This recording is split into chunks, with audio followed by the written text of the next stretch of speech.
சுக்கு மல்லி காஃபி பொடி வீட்டிலேயே தயார் பண்ண போகிறோம். இதுக்கு வந்து நமக்கு 3 பெரிய பீஸாக சுக்கு எடுத்திருக்கோம். அதை நம்ம மிக்சியில் போட்டோம்னா மிக்ஸி ஜார் ஏதாவது ஆயிரும். அதுக்காண்டி நம்ம இடிக்கிற கல்லை வச்சு அந்த சுக்கை நல்லா இடிச்சுக்கலாம்.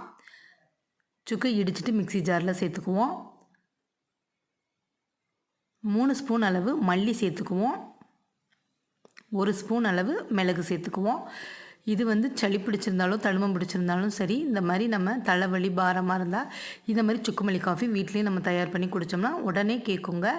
நீங்களும் வேணால் உங்கள் வீட்டில் இந்த மாதிரி செஞ்சு பாருங்கள், ரொம்ப யூஸாக இருக்கும். நான் பொடி வந்து வீட்டில் செஞ்சு தான் இந்த மாதிரி சுக்குமல்லி காஃபி வீட்டில் போட்டு குடிப்போம். அந்த பொடியை தான் நம்ம ஃப்ரெண்ட்ஸுக்கும் இன்றைக்கி போடலாமேன்னு போட்டேன்.